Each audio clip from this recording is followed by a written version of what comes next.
Who's the meeting organizer? The AV room. They have a laptop, they need to just start recording. No,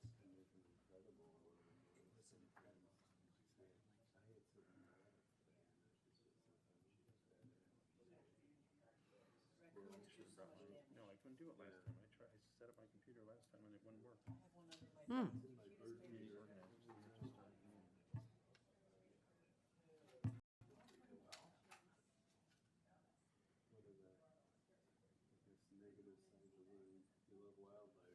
This conference will now be recorded. Good.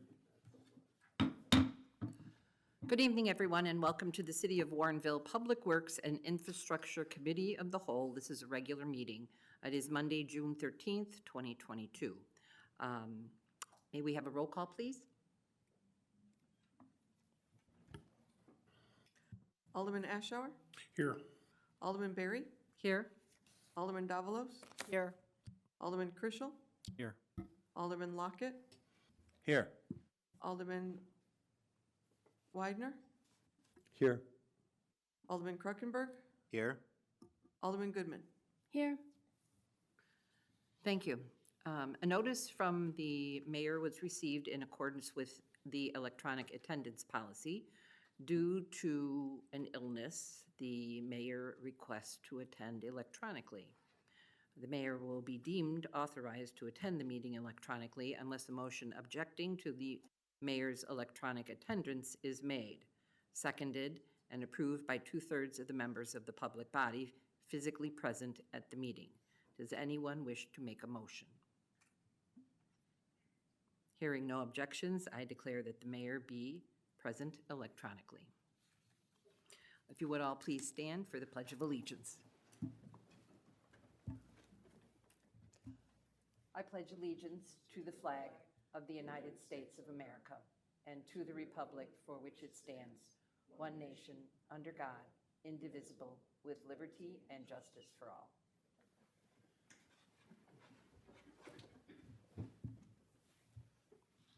Now we're on to citizens' comments.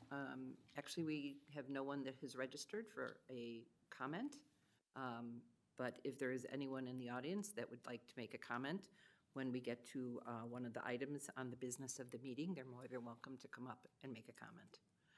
We have received no emails for comments, and I see no one that is on the phone to make a comment. Officials and staff comments. Mayor, would you like to make a comment? Good evening. Just a couple of things. I thought it prudent not to come tonight. I spent 4 hours with my lovely wife in the car yesterday, all closed up with her coughing like crazy. And she was told she has COVID this morning. So I felt that I was very exposed, and I thought I would be cautious and not come and expose any of you. So she's doing well. Hopefully she'll be okay. She's vaxxed and taken care of medically, so I think we'll be fine. But according to her doctor, I should be coming down with it at any time. So I got that going for me. The other thing is something a little more cheerful. We had our first multicultural festival Saturday. It was a wonderful success. The first time we've tried to do something like that. The Park District did a wonderful job of organizing it, and IDAC supporting it, and there were a lot of other supporting characters. So I just would like to thank everyone who had anything to do with the festival, and thank everyone who attended.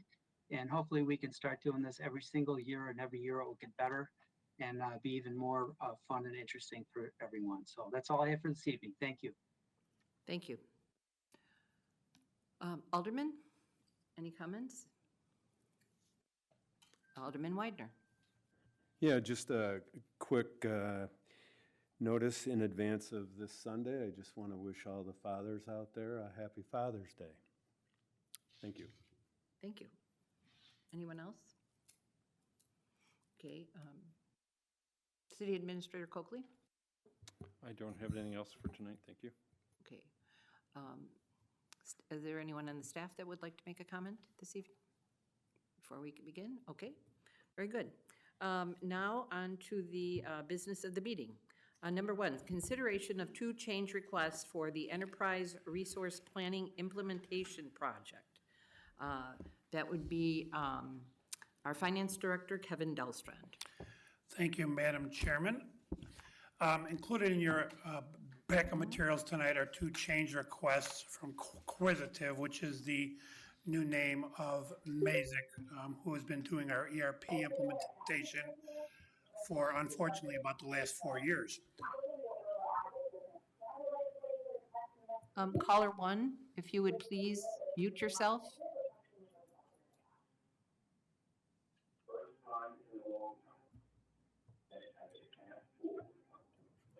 Okay.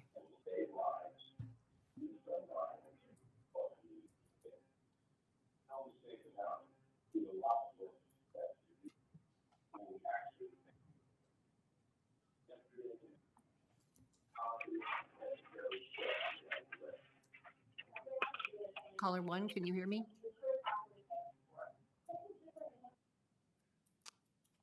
There you go. Okay, Kevin, continue. Thank you. The two change requests that you have in your backup tonight are a means of both the city and Quisitive documenting what are the remaining tasks to be completed so that we can finally bring this implementation to a completion. Staff has been working extremely hard at making sure that both the financial and operations part, as well as the Mazik City part of this implementation keep moving. There have been a lot of reasons why it has gone on this long, but at this point, Quisitive and the city both want to make sure we document where we are headed, how we can resolve this so that we're all on the same page. Quisitive has marching orders from their new owners that this be completed, and of course, we have no objection to it wanting to be completed because we've spent far too much time on it already. So included in here are these change orders. There is one for the finance and operations side, and there is one for the Mazik City side of this.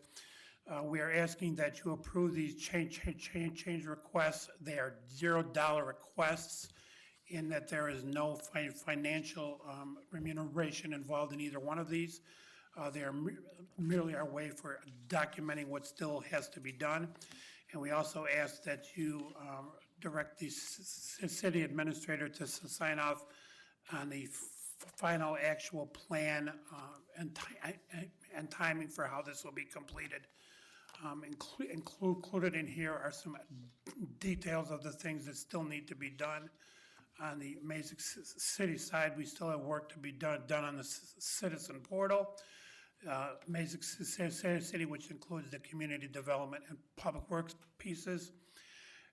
Utility billing, which they are building out for us, and as you recall, was not part of the original plan for this implementation.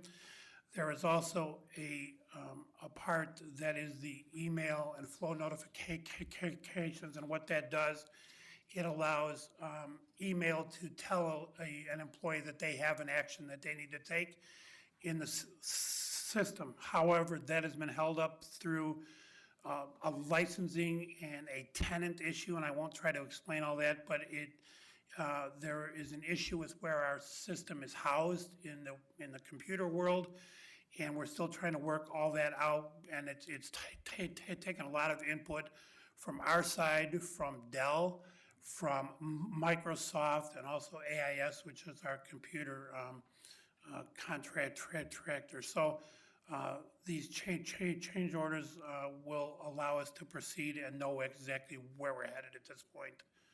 I can answer any questions you have. Thank you. Comments, questions? Alderman Goodman? I'm glad that these are $0 change orders, but when you're at a restaurant and your dinner comes 2 hours late, sometimes they give you a free dessert.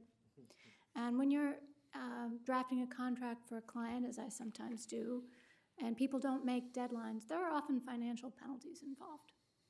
I do not believe that these contracts have financial penalties for late work in them, but I feel like this is the sort of thing that might need to be addressed at this point. We're talking about years late and months of staff time spent in delays. We're talking about a huge financial burden on the taxpayers of Warrenville because of, I would say, poor service by these contractors. Do you disagree? No, I do not disagree. I will point out that of the total contract, there will be things that do not get paid for because they're not going to be done, that were part of the original contract. So we ultimately will not pay out the full dollar value of what the original agreement was, because there are things that aren't occurring. For example, one of the ones was there was a piece for talent, which was going to be used when we were doing hiring and recruiting. That was going to be tied into the system overall. At one point, Microsoft sort of abandoned that, and it became, unimplementable. So that is certainly a part of this that we will not be paying for. So we will not see the full contract amount go out of the door when it's done. Okay, I mean, I just feel like I can't let this go by without expressing displeasure and without having that passed along to the consultants for whatever that is worth, because this has been unacceptably slow and unacceptably poor performance by these contractors with whom we're now signing another agreement and still continuing to rely upon them for services going forward. And it's just not professional and not what we expect for our residents. I completely agree with that. It's not, we will certainly add that to the comments that the city administrator White and I have said many times to them. We will reiterate. I will point out, however, that with the new ownership, there has been a much stronger push to complete this than there was with the prior owner. And that, I'm not trying to exclude anything that was done in the past, but I'm pointing out that there has been progress. We probably would not be at this point, even now, had they not been purchased, have new ownership. So that's a little bit of a plus, although it's a very small plus, in my opinion.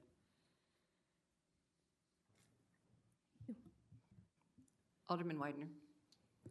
Yeah, with the deliverables that we've received so far, how satisfied is staff with the efficiencies that have been brought to fruition through the, $1.2 million contract? Well, in all honesty, there are very few things that are in full play at this point. We've been using accounts payable since November of 2019. Accounts payable has worked well.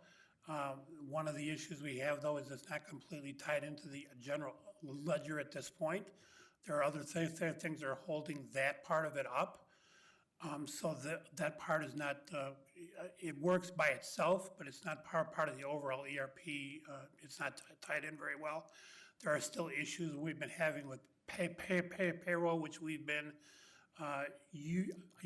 using to a degree since February of 2021.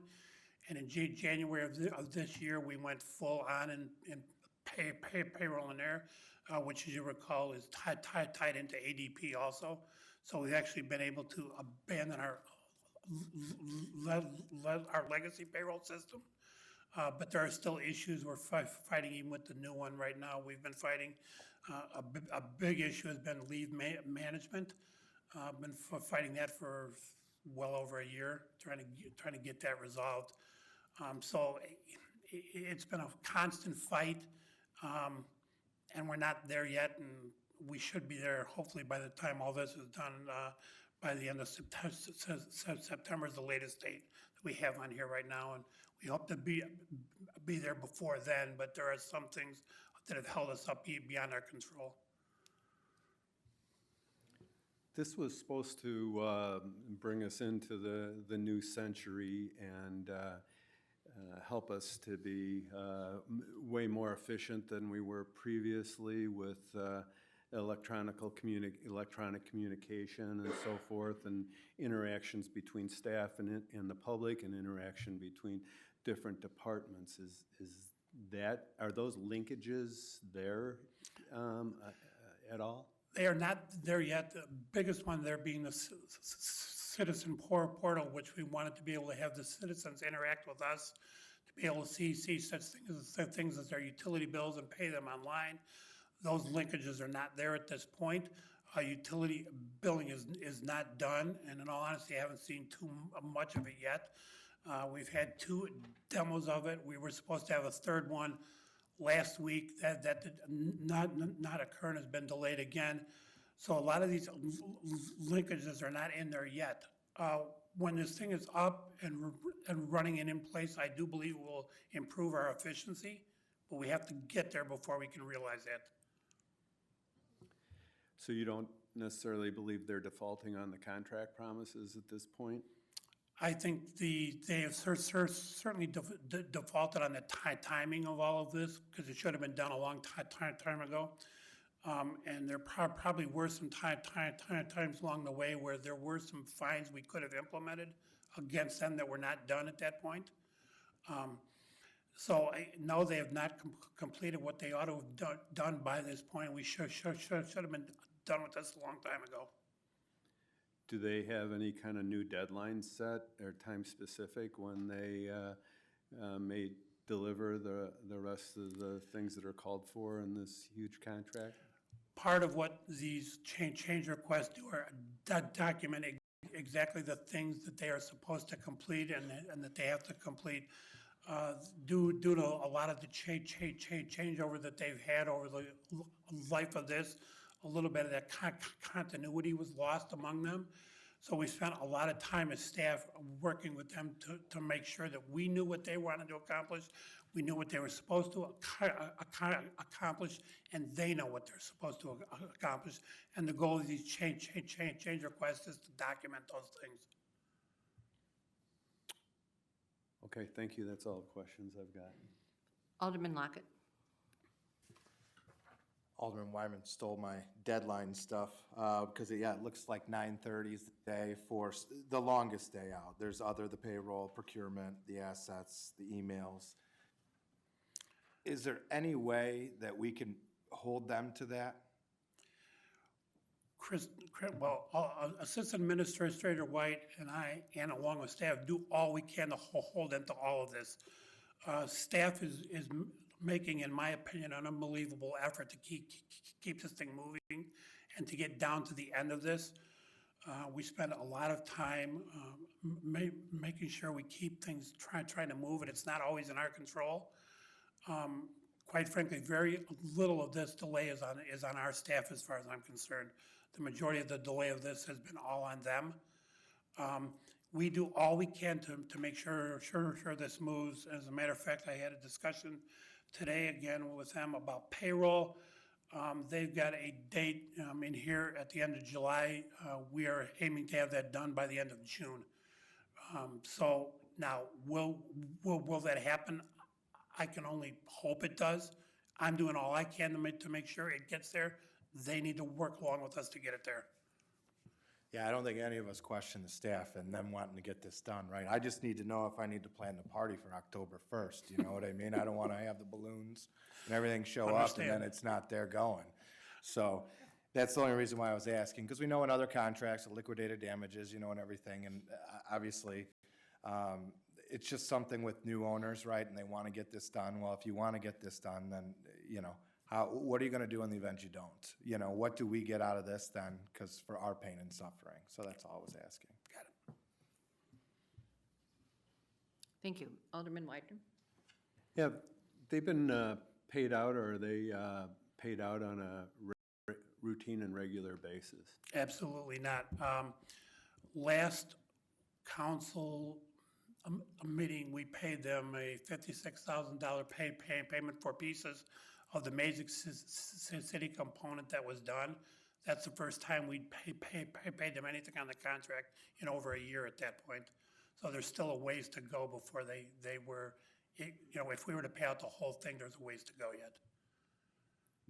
Seems like there should be a payout to staff for the amount of time that you're having to spend with it. Certainly, everyone thought you'd be completed with this project by then, so I don't know what support you need, but I sense that there would be a lot of it. on behalf of the council on any kind of action that would encourage them to complete the project. Thank you. Administrator Coakley? Thank you. I don't disagree with anything that's being discussed here. Kevin and Christina and some others have done a Herculean job of moving this forward, but all the things you have brought up are excellent questions from the aldermen. Those things have been discussed over and over. We've tried yelling at them. We've tried ultimatums. We've tried threatening. We even had talked to the attorney a couple of times about whether or not we'd try to recommend some kind of court action or anything else, and that you didn't hear about it because it wasn't considered, and I'm cautious in case something's coming up, clean enough at the time. Sometimes they had too aggressive of a schedule. Our staff was doing everything they could to keep up. We had a few internal changeovers, not mostly in finance so much, but in some other departments. They had just tremendous turnover. A lot of it has been their staffing. The people that presented this to you all and to the staff when we embarked with Mazik are long gone. The people have, even the project managers have turned over several times. This new company that has taken over, there was some decent project managers in between, I understand. And this new company seems to be moving them along because there was times when our staff was on calls and their new project manager was yelling at us about delaying the project, and they were corrected very quickly that it was not our staff that has caused 98-point-something% of the delays, and corrected all of that. And they would correct things for a while and then that person would leave and that it would backslide a little bit. So it has been a tremendous frustration. There are good things that have come out of this. The budget system was actually used this year. We were almost there a year ago, and there was a couple of glitches. It got rolled out this year. I didn't hear that being mentioned. That was the outcome is a much better system. It just, again, took several years longer. I think we're 3 years past the original deadlines or something like that from when it was supposed to be done, and it takes up too much of Kevin's time, Christina's time, some of Leo's time, and other staff that are working on it that have come in only in the last year or so and taken up a lot of their time, like Kristen and Phil and John and Jamie and everybody in the staff. Raise your hands. But it is, our staff is doing a tremendous job to keep up and keep it moving forward and keep their feet to the fire. But I think we've learned some lessons for future contracts. If we ever have to venture into something this large, there's going to have to be something where there's easier damages or penalties or something that could be enforced. But as Kevin pointed out, there has been very few payments for a long time. One was just released a few months ago, as he noted, because there were some deliverables and some pieces of it are finally working. So while there haven't been penalties, they had been working without getting paid, which that's on them, for about a 2-year time frame, I think. So I don't want to make it sound like we're just complete victimized here and we haven't been doing anything to push back. That's not the case. But there was even talk in the first year a number of times in my office about whether we wanted to, is this going to get done? Do we need to pull the plug and move back? But we were always a little too far along to have to go back and start over. So there's a dilemma about, do we scrap this whole thing and have to go back and start completely over? And then there'd certainly be some litigation at that point, I'm sure. So we have trudged on and continue forward. And it's the credit goes to our staff that is carrying it forward. I don't mean it's Kevin and Christina leading it, but all the other folks that have been on board with it all along the rest of the way. Kevin's just been there from the day, I think, when the earth cooled and we started this process or something, right? Seems like it. Anyway, I wanted to make sure we put those comments in too, because it's been a horrendous experience pushing them along to get to this point, but our staff is on top of it and keeps it moving through sheer force of will, I guess, at sometimes. Thank you. Thank you. Any other comments or questions? Okay, that's Alderman Widener. Would there be a way that we could get a monthly status report on this project to just see how it's going along, or every 6 weeks or something, so that we can be apprised of the progress? I'm getting a head nod from the person that would have to make sure that gets done. Yes, Okay. absolutely. I was Just ready to be- admit to that, but I want to make sure we don't kill them in the process or burn them out, yes. Yeah, it doesn't have to be an elaborate report, just kind of an update Yeah. on the times that you met and whether progress was shown, and I guess records of any payouts too would be good. Thanks. Is there something like that we could do during the Finance Committee of the Whole on that meeting? Yes, I'm sorry. We've actually had that on a few agendas, almost ready to go, and then pulled it at the final minute because of a holdup or whatever. So we will make sure that gets on our next agenda for an update. Great, thank you. Okay, we need a motion, please, by someone. Alderman Davalos? Yes. I would like to make a motion to recommend the City Council approve change request 2022-002 and change request 2022-003 and authorize the city administrator to sign off on a detailed project plan and associated tasks to complete the ERP project. Second. Second by Alderman Lockett? Was that you? Okay. All in favor? Aye. Opposed? Okay, motion passes.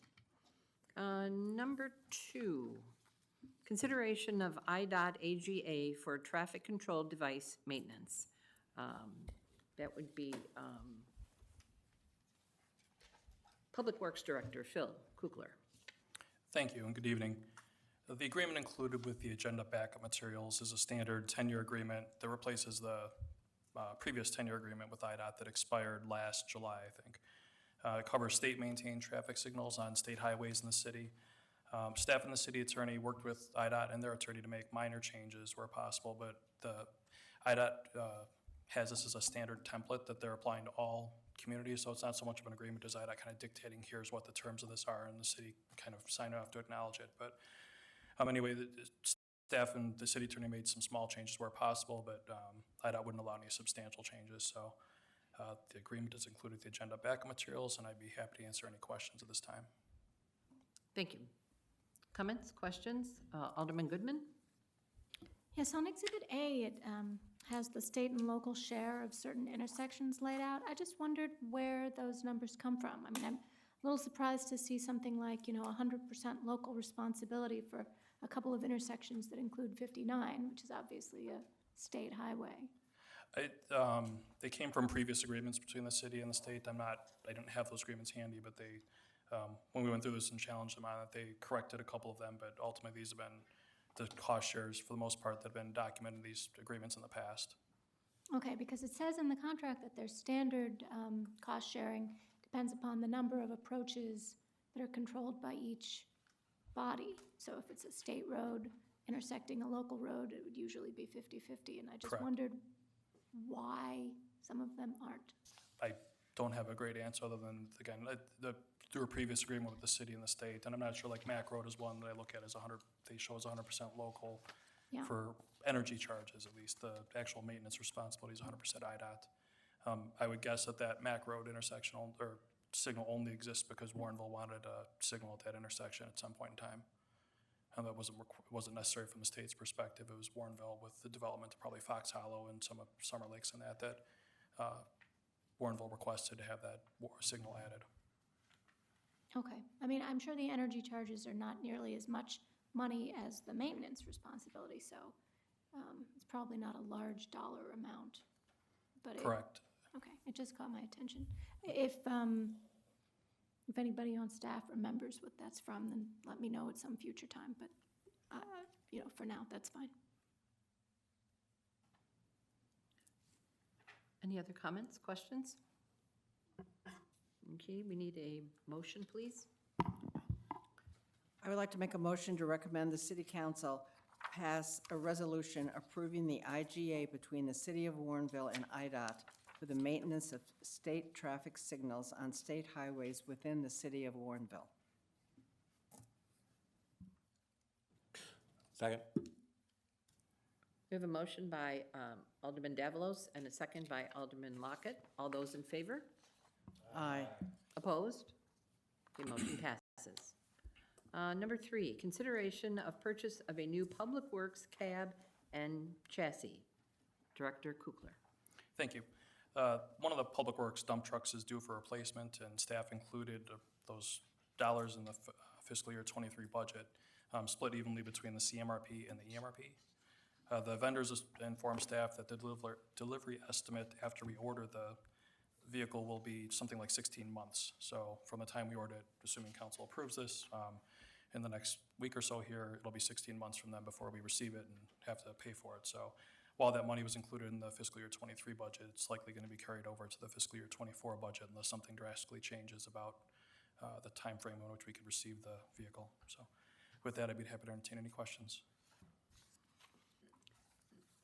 Any comments or questions? Alderman Davalos? Just a clarification from someone who doesn't know a lot about trucks. So, purchase of a cab and chassis. So, is that the whole truck, or is that just the front part, and then we have something hooked on the back? I know everybody probably knows this but me, but what are we voting on? So it's what you described. There's sometimes trucks come with like a pickup like body on it or a dump truck body on it. We are actually going to be taking this, an existing dump body from one of our other trucks and having that transferred to this new cab and chassis. Thank you.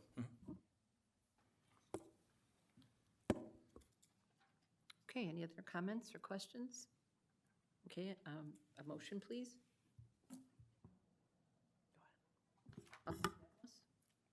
Oh, Alderman Lockett? I'd like to make a motion that City Council approve the purchase of a cab and chassis for the Public Works dump truck in the amount of $94,994 from Rush Truck Center in Chicago, Illinois. Second. We have a motion by Alderman Lockett and a second by Alderman Davalos. All those in favor? Aye. Opposed? Motion passes. Number 4, consideration of equipment purchase for the River Oaks Lift Station. Director Kukler. Thank you again. Some components of the River Oaks lift station, sanitary sewer lift station, are due for replacement this year. Staff did budget $75,000 out of the EMRP for this project. You may recall in 2019, staff went out to bid for the replacement of components of the Fox Hollow lift station, and the low bid was something like $500,000. So we regrouped, and ultimately City Council rejected all the bids and approved a purchase of, I think, like $65,000 or $66,000 worth of equipment that then utility division staff replaced and installed in the Fox Hollow lift station. We're proposing to do something similar here with the River Oaks lift station, where staff is going to do the construction work after purchasing the equipment from Metropolitan Pump, which is a city's sole source distributor for our lift station equipment. So with that, I'd be happy to answer any questions. Alderman Davalos? Just to go back, we had a lot of discussions about River Oaks a couple years ago, pre-pandemic, I guess. They were having trouble. Will this be helping them? Is this going to be part of that whole system in any way? Nope. The issues that River Oaks was having that we talked about a couple years ago were storm sewer related. And, Okay. And we've worked on that with lining sections of storm sewer, and they're actually, I think they reached out to our contractor recently that worked on that project to find out if they could have an arrangement with them to help serve them in emergencies, to be kind of on call in an emergency for them. This is for the sanitary sewer system. Okay, thanks. Alderman Goodman, you had your hand up? Yes, let's see. I lost track of what I was gonna ask. I have a question, if you don't. Go ahead. The question I have is the time that the Public Works puts into applying these new parts to this lift station. Is that included in the budget for doing this? Is there some way that we keep track of that information so that we know what the total cost of this renovation to the lift station is?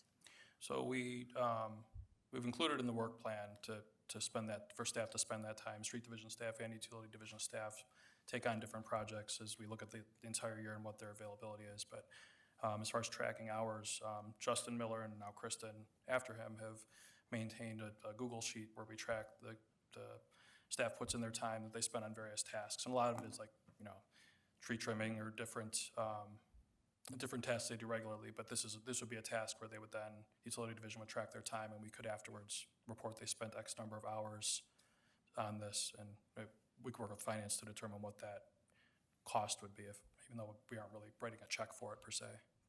Yeah, since we're not using a contractor to do the work, I was wondering what the cost difference would be for them, Public Works doing the whole job versus a contractor actually installing all of these parts, if we know the difference in cost. I could report on that after we're done this time. I don't think back in 2019, I would have to go back and check if we actually tracked those hours then, because that was around the time we started, I think, tracking that information. But after this one, we could certainly report back on what the cost was for, if you figured the staff's cost to do the work. But if for the last project was $500,000 for a contractor to do the work, and the parts, the components cost less than $70,000. Staff isn't spending $400,000 a time on. Okay, just so that we know eventually so we have some kind of an idea, Sure. Okay, great.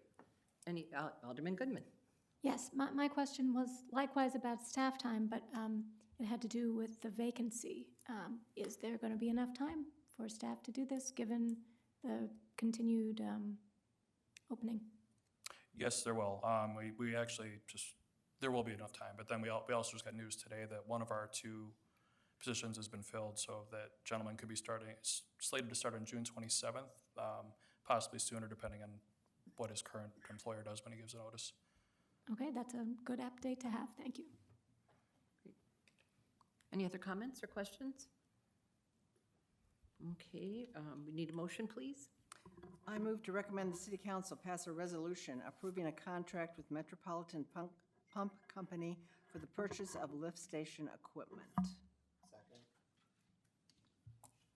Alderman Davalos made the motion, and Alderman Kroekenberg seconded. All those in favor? Aye. Opposed? Okay, motion passes. Okay, number 5, consideration of contract extension for cleaning services. Administrator Coakley. Thank you. This contract is administered by our Assistant City Administrator, but she could not be at the meeting tonight. She's helping her family member today. So this is an extension of the current contract with Crystal Maintenance Services. They do and have been doing our cleaning at the city buildings. I think I'm actually had this number in my head. I've lost it. I think it's about 6 years now. They do good work. The buildings, they meet all the standards in our contract. The buildings are clean as the police station, Public Works, City Hall, and City Park restrooms. There will be an amendment in the future once the Trailhead building is built, because they'll be cleaning that as well. There haven't been any major complaints with their service. Anything that comes up, they'll adjust and take care of right away. Our staff is happy with their service, and there's some minor cost increases, but given the inflation rate right now, they're pretty reasonable. So recommending that the council approve this extension. The alternative would be we go out to bid, and then you're getting a new service and training them, and usually when you have a good contractor, if you can keep them for a reasonable price, it's a really good idea, in my experience. Thank you. Any comments or questions? Alderman Goodman. This is just I suppose, a mathematical question. Some of these 1 day per week, and then you translate to some of the others 5 days per week. If they're spending a day per week cleaning the Albright studio for $75, for instance, and there's a month that has 5 Tuesdays in it, just to do some quick math, that would be $15 a day. So I'm just concerned whether or not we're paying minimum wage.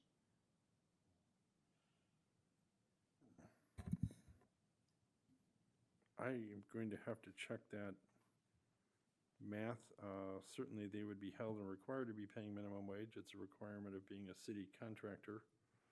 We'll verify that. They certainly don't take an entire day to clean any of it. They can do City Hall in about an hour, hour and a half, so they're not taking a whole day for that. That's how many days they're actually on site. We'll verify that before the council meeting, certainly, but one of the provisions of their original contract and their ongoing contract is they have to meet all the federal requirements to be a contractor of a city. So they have to, but I'll verify that and we'll report that out for the council meeting. Thank you. Any other questions? Okay, can we have a motion, please?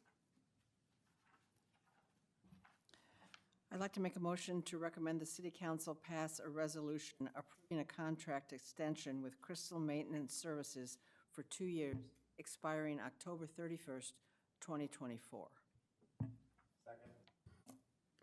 Okay, we have a motion by Alderman Davalos and a second by Alderman Lockett. All those in favor? Aye. Aye. Opposed? Okay, motion passes. Number 6, consideration of Greenview Avenue storm sewer easement. Director Kukler. Thank you. The 2022 road program consists of resurfacing streets that are generally east of Winfield Road and north of Galusha Avenue. Street division staff is going to be installing storm sewer to help improve drainage in the city rights-of-way in that area before the contractor gets in. In order to do this, staff is going to have to install a segment of storm sewer through private property at 27 West 760 Greenview Avenue. Staff worked with a surveyor and the city attorney to draft the easement agreement that's included with the agenda backup materials. And the property owner has been contacted, and he's out of town right now, but he's indicated he'll sign the agreement once he returns to town. So with that, I'd be happy to answer any questions. Any comments, questions? Okay, seeing none, we would need a motion. Alderman Goodman. I'd like to make a motion to recommend the city council pass an ordinance approving an easement agreement for storm sewer improvements at 27 West 760 Greenview Avenue. Second. We have a motion by Alderman Goodman and a second by Alderman Davalos. All those in favor? Aye. Opposed? Motion passes. Let's see, number 7, consideration of contract for Batavia Road Surveying and Engineering Services. Director Kukler. Thank you. Staff is anticipating resurfacing Batavia Road between Warrenville Road and Butterfield Road next year. We've been working with the Illinois Department of Commerce and Economic Opportunity, I think, on paperwork for a $448,000 grant that was a result of the Illinois Capital Bill, which will pay for approximately 50% of this project.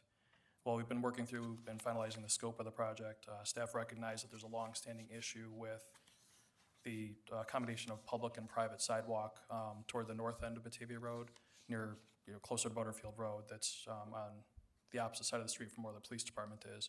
There's some public sidewalk in the right-of-way, there's some sidewalk that's on private property. It's not totally clear what the ownership is out there. Some of it seems clearly private, some of it, I would bet if you ask the property owners, they believe is public sidewalk. So staff is looking for council's blessing to go forward and obtain easements from the property owners for the sidewalk that's on private property. Replace the sidewalk, it's as much sidewalk as necessary to get ADA compliant sidewalk. We're starting from a crosswalk of Tracy Place, crossing Batavia Road, up to a new connection with the Prairie Path. So it actually connects the stuff on both sides. So the contract is within my spending authority to approve, to just go ahead without council's approval, but I wanted council's approval because we are doing something where we're gonna be taking on some additional infrastructure, albeit just a little bit, to the CMRP. And we're gonna be spending some money, I estimate about $40,000 to replace sidewalk and make this happen. So with that, I'd be happy to entertain any questions. Thank you. Questions? Alderman Lockett? Are we gonna talk to the homeowners, though, before we release the ERA? Just to make sure that everybody's on board? Oh, actually, I should have mentioned that. Jamie Clark has actually been talking with the property owners already to gauge their interest, and they've all indicated they're willing to work with the city to dedicate easements. Awesome, thanks. Any other questions or comments? Okay. We will need a motion. Alderman Widener? Yes, thank you. Motion to recommend the city council pass a resolution approving a professional services agreement with Engineering Resource Associates Incorporated for Batavia Road Surveying and Design Engineering Services. Second. We have a motion by Alderman Widener and a second by Alderman Kruckenberg. All those in favor? Aye. Aye. Opposed? Motion passes. Number 8, information update on climate action initiative. We have management analyst Kristen Youngmeyer. Great. Hello, good evening, and happy Monday. So we have reviewed the Climate Action Initiative report and made some updates. So just wanted to highlight a few of the emerging projects and then just see if you guys have any feedback or questions. So the first item I wanted to highlight was this summer we will be working with a third-party contractor to evaluate feasibility of installing some smaller scale solar projects at the city wells, as well as the Public Works Garage and City Hall. These evaluations will help assess solar capability and provide an estimate on cost to install and potential energy savings. So that'll be a step towards looking at how we can further integrate solar here in Warrenville. Another project or aspect I wanted to highlight is with our fleet.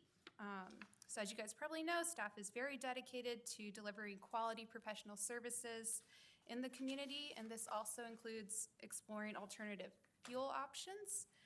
In the past, staff have done this by retrofitting a truck with to be able to use CNG, as well as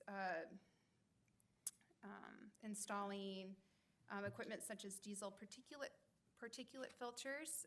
This January, because we utilize the Forest Preserve District of DuPage County's fueling facility, we are using biodiesel, which is a cleaner fuel than diesel. And this made us eligible to join the B20 Club, which is a partnership with the American Lung Association and the Illinois Soybean Association. So being a part of this essentially is just an extra resource to staff to just have more information on biodiesel. The club offers complimentary fuel testing and analysis, as well as any training that might be of interest to staff. And as we continue this partnership or membership, the club also looks to evolve benefits that will fit well with the city. Let's see, another emerging project I want to highlight is just also with exploring the electric vehicle field. In this fiscal year, the city plans to utilize the CMRP fund to replace 4 police vehicles. One of these replacements will be with a hybrid vehicle, and this is in addition to the vehicle that has been previously ordered but just hasn't come in yet due to supply shortages and delays. But this will serve as a pilot to test how these hybrid vehicles function in the squad. And then just in general, staff look to continue to stay educated on the electrical vehicle market and get a better understanding of infrastructure that the community would need. And then finally, the Public Works Utility Division this year has started to participate in the American Water Works Association's Water Ambassador Program. And this is an initiative to elevate public perception, knowledge, and consumer education on the water industry. So essentially, this is a coordinated effort looking to, again, just increase education on how we can protect our water supply. One of these educational efforts includes sharing a guide for local officials and community leaders. So I will be soon sharing this guide. It's called Water 123, a guide for local officials and community leaders. And so this will give you just a little more information on our local water system. So you have a better understanding of how that public utility works. It's not as visible, but definitely important to maintain. And yeah, with that, I would be happy to take any feedback or questions. Thank you. Alderman Davalos. Thanks, you. Are you going to continue to go on and do the rest of this, or is this is the end, like where it starts, city advisory commissioners, and then the pages, the energy pages following? Yeah, So- I was just planning You're on just doing highlighting. part and parcel, okay. But if you have any questions or comments on Yeah, all the projects and efforts, staff and. just two comments. One is, this was a wonderful report. It has a lot of information. It is written in a very understandable way to give people an overview. I know when we did Warrenville and Bloom and won that award a few years ago, part of the information that they wanted had to do with climate action. And so I was able to pull some things together. I wish I'd had this. This is very well done, and so thank you. And also, thank you for mentioning all the ways we are communicating and educating people about this, because I think that's really important, that you're taking advantage of all the things that we have, and Facebook, website, everything. So, yeah, thanks. But I don't have any other questions so far. Thanks. Thank you. Alderman Widener? Yes, I'd like to congratulate Public Works on this great report. It's come so far since I think this is the third time that we've produced it, and this year it comes complete with an index. And I noticed that the data has been really filled in. I think a lot of times we attributed information that we were involved in these programs and everything like that, but there were no figures to substantiate how much money was saved or how much of a reduction there was in the different aspects of the report. And I applaud that. There's just, a couple areas where I would like to see, additional information, like when we say that we're, reducing the amount of salt. I know that's all weather related, and I don't know how you can qualify how much salt levels you're reducing every year, but if you're going to make the claim in the report, it would be nice to be able to somehow substantiate it with some statistics on how the use is being reduced. I think you did say with the application of beet juice and things like that, so I understand, but maybe a total figure of the amount of salt from one year to the next or something like that. And I know every winter is totally different, but it would just be interesting to see those numbers. Same way with herbicides. I think we claim that we're reducing the amount of herbicide we use, probably at the same time that we're picking up some spaces where we need to use herbicide, but I'd like to see whether that number is dropping in gallons or whether there's slight increases because of the additional responsibilities that we take caring for these things.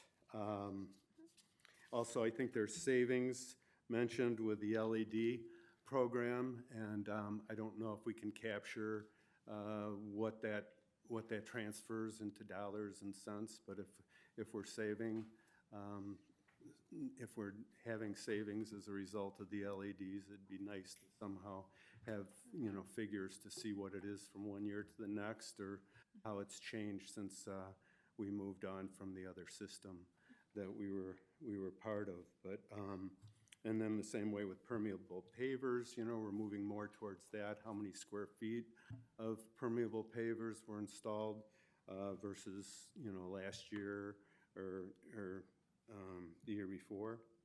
But other than that, I thought it was really, really great. I do have a question with the electric lighting. I know we have motion sensors inside this building. Are they applicable anywhere else, and would they be a cost savings in addition to the LED if we had applied motion sensors in other areas of the city besides just, I think, the indoor space here?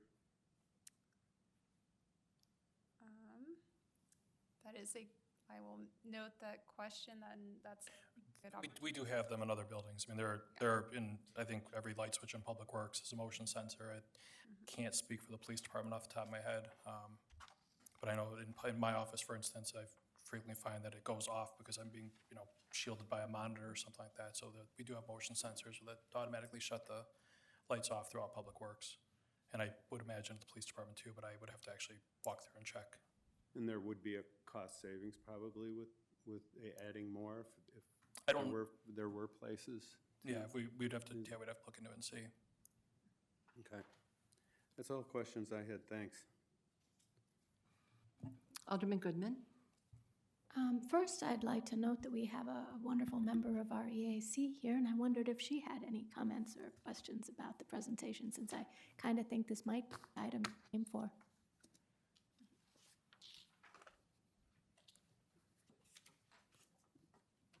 Hi, I'm Jean Marie Calf, I'm Chair of EAC now, and I just want to thank staff so much for putting this report together. I think it's Is that excellent. microphone on?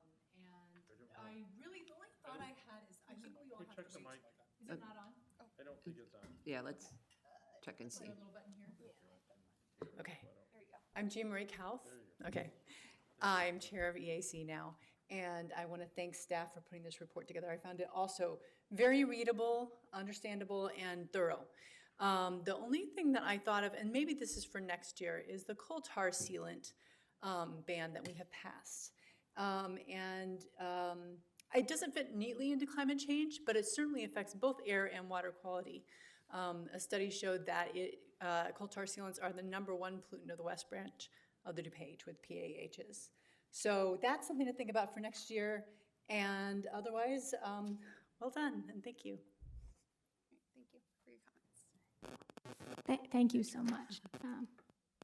I knew you would have something to add. My only question had to do with the permeable pavers. I know that the change to Warrenville Road, as disappointing as that was, did not work out, but we have had some success with permeable pavers used for parking areas, and I wondered if any other changes to parking areas or any future planned CMRP repaving of any parking areas is contemplated, where we might be able to keep our eye on that issue going forward. So, yeah, we've talked about it as some of the streets, like especially Manning along City Hall here, there's some public parking areas that are adjacent to the road. We've talked about the possibility of replacing those. I've talked with senior civil engineer Hocking too. There are some fees the city's accumulated where people paid fee in lieu for some of the BMP stuff, where we could use that to help fund some of the permeable paver parking areas. It wouldn't necessarily pay for all of it, but it would pay for a chunk of it. So we have discussed that, and it's just as we resurface some of these streets like Manning, where there are city spaces, we're going to certainly consider those play at that time. Okay, thanks very much. I have a question. I know we're doing the trailhead. Have we contemplated putting permeable pavers in the parking lot out in front of City Hall? Yeah, Christine and I have talked about it. We're not doing it as part of the trailhead project. It'd be fairly expensive, and coming off of the pandemic, we've been kind of cautious in how we spend money. But that's something we've talked about when that parking lot might get reconstructed. We would consider doing it. It's a nice, large, flat area that would be a good spot to use permeable pavers. Mm-hmm. Okay, thank you. Alderman, or Administrator Coakley? Thank you. Just a comment on a previous question that Alderman Widener had raised. When you're, and more to Kristen, I think, and just a reminder to everybody in general, when you're looking at potential savings from additional motion sensors, if they're within certain of our buildings, they're under the free franchise or the franchise agreement with ComEd, so we don't pay for the electricity, so the cost savings won't be able to be identified. But there's likely that you could identify kilowatt savings by checking the reports, so you're not driving yourself crazy trying to find dollars that aren't on a bill. We don't want our staff spending inefficient time, but there should be an ability to compare year to year and see that there's some kilowatt savings, and that certainly is a value. Both Kens agreeing the dollar savings and the energy savings would be good. Thank you. Thank you. Any other comments or questions? Okay, that was information only. On to number 9, informational update. Oh, excuse me, Alderman Davalos? Okay, so I'm really confused. I thought we were just up to page 5. You said you were going to go over the rest of the report, right? No? No. No, it's just highlighting a few projects, and then was going to open it up, and just opened it up to questions. Oh. Sorry. Okay. Do you have additional comments, questions? Yeah, no, I was just going to wait for some clarifications. Okay, so part of this is about tree planting. Are we going to wait to talk to that part of this report until we get to the next section on tree planting? Should I ask those questions later? Okay. Yeah, I'm sorry. I thought that was the question I asked at the beginning, so I must have misunderstood what was happening. Yeah, so well, this is the tree part, sorry. Well, I guess I'll just wait for the, yeah, okay, so under transportation, page 18, you're talking about Complete Streets Implementation Plan. And you talk about a methodology to receive and document residential requests. This is the second bullet point, top bullet point on 18. Is this we're talking about requests from the public? You're mostly, I think, are you mostly talking about sidewalks, bike lanes? What are you looking for in that, to receive and document resident requests? Have you gotten some of those? Do you anticipate? I mean, I can't think of anything off the top of my head other than our request that we get a lot for sidewalks and bike lanes, but would that be included in Complete Streets? Yes, I mean, Complete Streets is trying to make the right-of-ways, the city right-of-ways Okay. usable for everybody. So whether it be people walking, people riding a horse, people riding a bicycle, or driving a car, to make sure it's usable for everybody, and that would include sidewalks, bike lanes, bike paths, and things like that. So we'll accept suggestions from residents, obviously.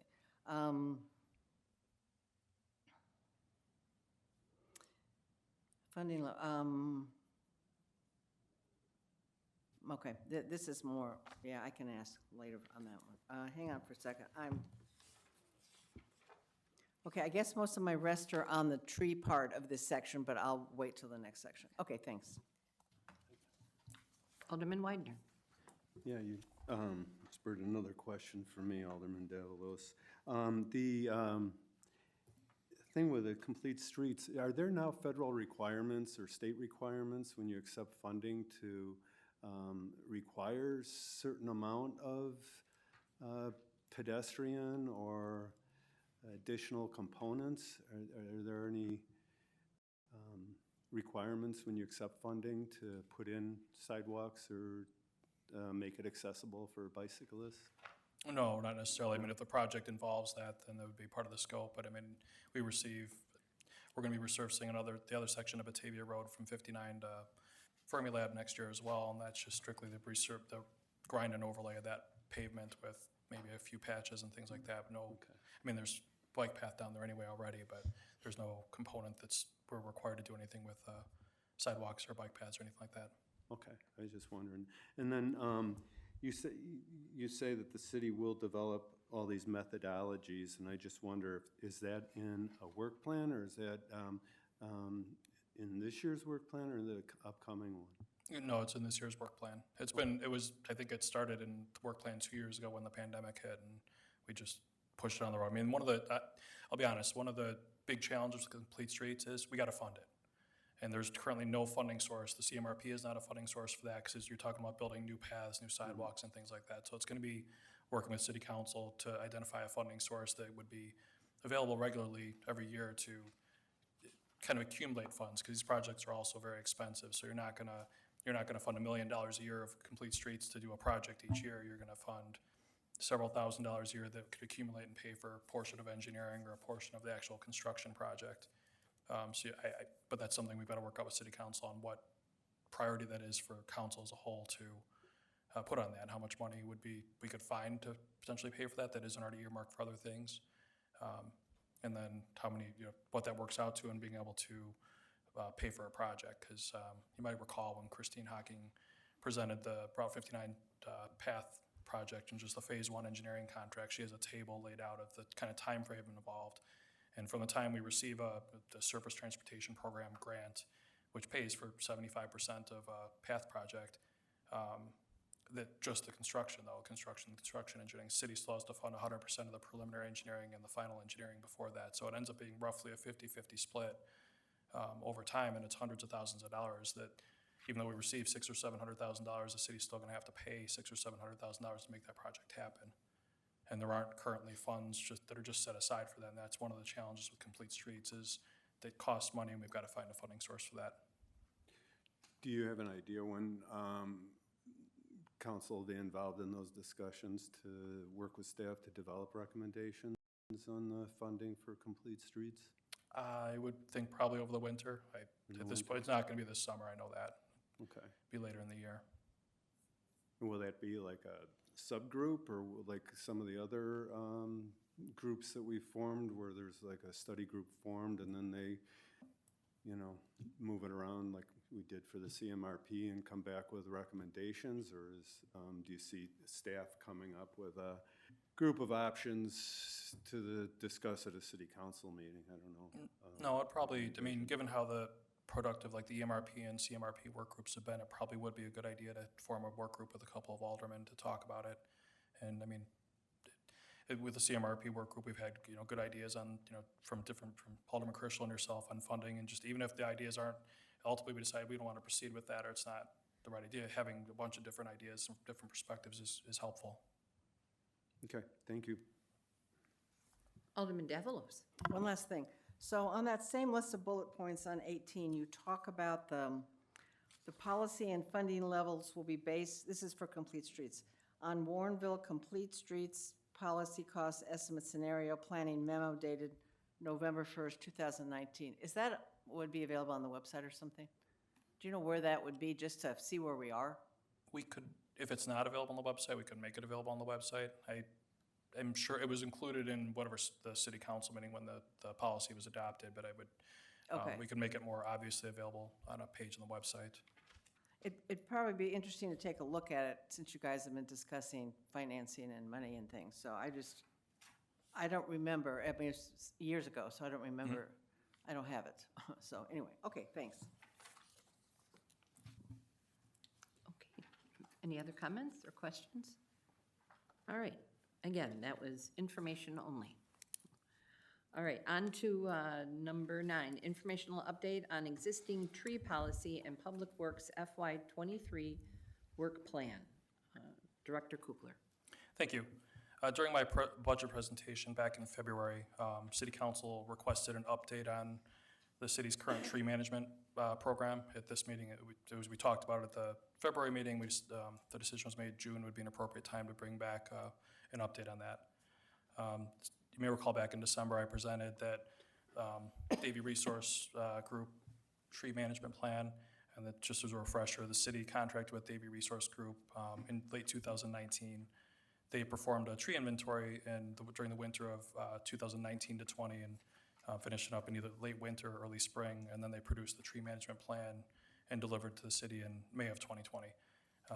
That was obviously the very beginning of the pandemic, and we were being directed not to even think of spending money on stuff that wasn't necessary or new. So I made the decision not to present that plan at that time, because there was really, here's this plan, here's some recommendations on budget, but we can't do anything with it. So I decided to wait. And as we got later into last year, it started to look like fiscal 23 might be a more normal year than we've had in a couple of years, and might be appropriate to start considering changes to our tree planting program and how we maintain our existing trees.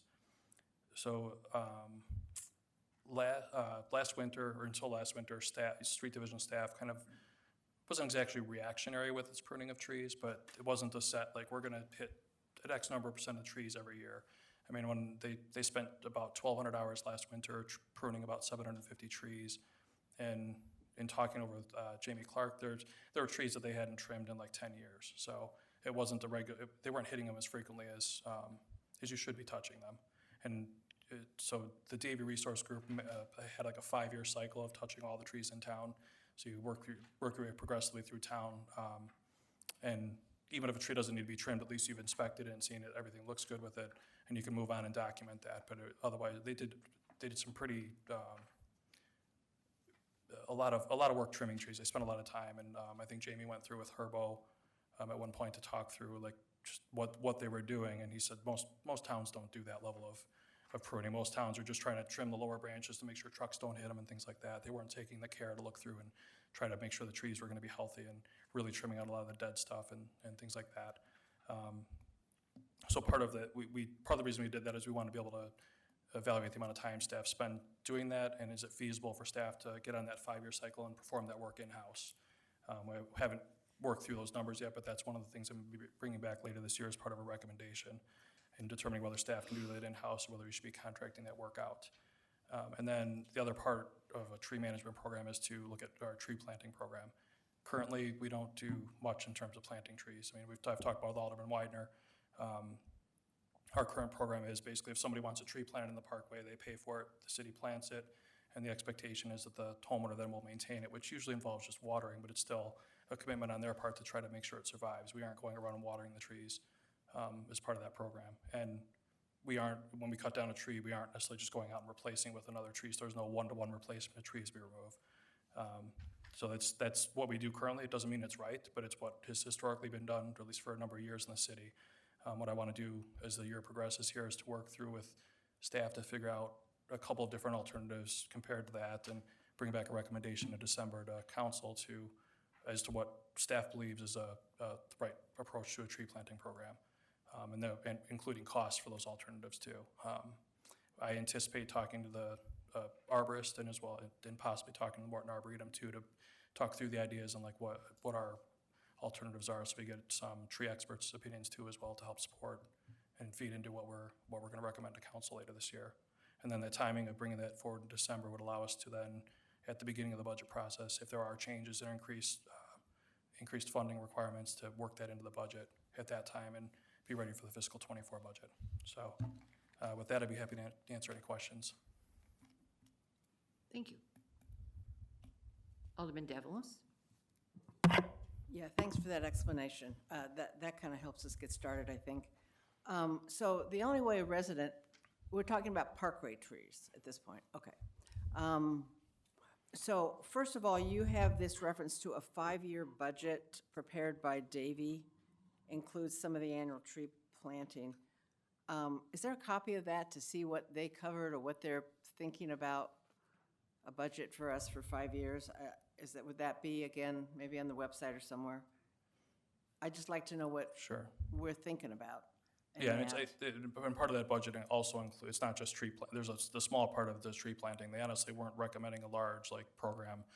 The costs were more geared toward just taking care of what we have. But yes, we can make sure that's available and let you know where that's available when it's on the website. Okay, you also talked about a little mini research project you were doing, let me get my right reference here, in Summer Lakes about, to see if it was, we hire some of the things on Butterfield to be maintained, the trees. And so you worked on, I guess, I've got to see my reference here, Fox Hollow or Summer Lakes.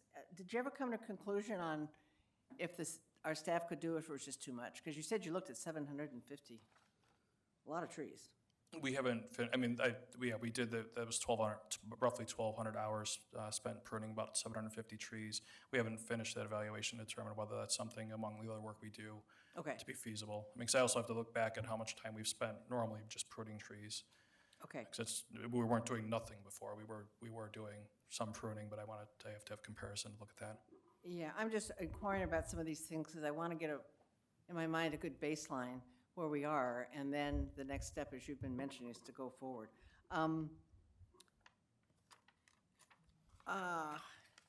This is probably Alderman Widener's topic to talk about, but while I'm here, I would, this idea of a resident paying for the tree, and then the city maintains it, really does, it's more difficult for lower income areas to do that than somebody in a higher income area. And the benefits have been explained before. It's not just the beauty of the area, I know my trees really help in my heating and cooling. I think it helps property values. There's all kind of things, trees, besides being healthy and for us and looking beautiful. So it seems I would sort of like to address some kind of a plan, and I don't have the idea that maybe, for instance, the resident pays half and we pay half. And that's why I was interested in that budget thing and what we had already set aside. Some way that people that maybe couldn't afford really a whole tree could still have the benefits of a tree, and we could make it a little bit easier. And I don't know if that's possible, to be honest, but when you're looking at things for the next time we report, maybe, like you said back in December, maybe the staff or people out there might have some creative ideas. I know Alderman Weiner has looked at other communities. I don't know, I'm not trying to put work on your plate, but maybe the EAC could help out with looking at research to see how other communities are dealing with the replacement of trees. because it means so much on so many levels. So I would just hope we could have that discussion at some point and see where we are, and, you know, maybe it's a budget amendment, or maybe it's a decision package or something, I don't know. But anyway, so, thanks for all this good information to begin with, though. It really does give us a base of where we are. Thanks. Alderman Weidner? Yeah, thanks for the report, and I appreciate, I guess, your openness to, you know, consider some changes to the existing program.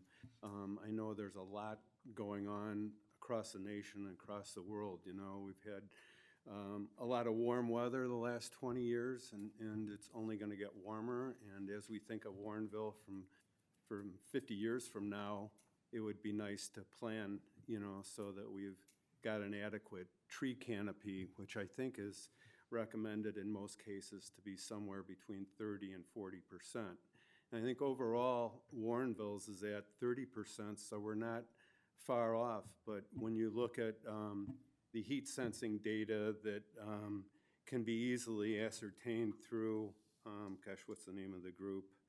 The Chicago Regional Tree Initiatives, you see a lot of different hotspots in Warrenville that could be improved by creating a tree canopy. So this kind of moves us out of the street treescape philosophy into something totally different that would be regarded as kind of developing an urban forest.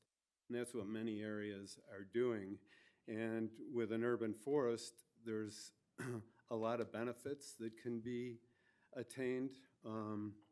One of the issues I think right now is if people are wanting a tree, I don't even know if they know the tree buying program exists. I don't know whether there's any advertisement of it or how they would find out about purchasing a tree in the first place. And then, you know, I think a lot of places too would develop educational materials that show how to care for the trees. And there's places like, I think Minneapolis is also discounting trees for areas that have a shallow canopy or that are exposed to the sun, so that if you're in one of those wards or those zones, like I suspect I guess that'd be the northwest section of Warrenville would be one of those hot zones from what I've learned.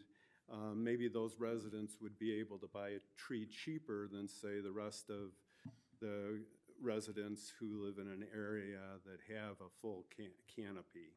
So there's a lot of things that are happening out there. Trees are not all that expensive. I know that there's concern about any budgetary increase you put on the table, but somehow we were able to figure it out for the aesthetic enhancement program, where we took a percentage every year out of the city's budget and allocated that to a fine piece of art that would be displayed publicly. You know, so there's that opportunity. I think the hotel and motel tax, you know, the reduction of a percentage of a special event, you know, could offer seed money, if you will, for a tree budget. And so I think there's a whole lot of work that needs to be done. And Warrenville spent a lot of time and money changing its logo to something that would be more natural and appeal naturally. I think we spent thousands of dollars to change the logo, and I think it would be kind of nice to become the greenest city in DuPage County and kind of follow that theme of Warrenville naturally and live up to our occasion to be a tree city by filling in some of these areas where the canopy is non-existent. It's going to raise property values for the residents there. It's going to absorb, you know, stormwater. It's going to clean air. And it's going to be an added amount of beauty to the city if we, you know, develop something that's more of an urban forest rather than a street landscape that makes it look like just botanicals, you know, on lining the street. I think there's more that we can do.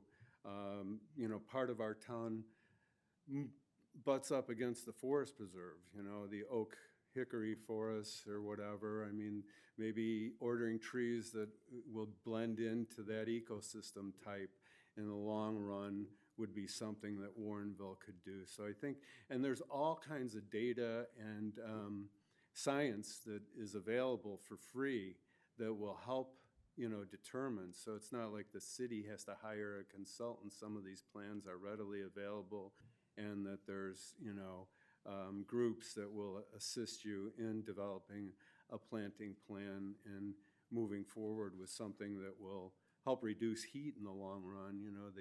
The heat canopy or the heat index can be, 120 degrees on a day when it's 80 elsewhere.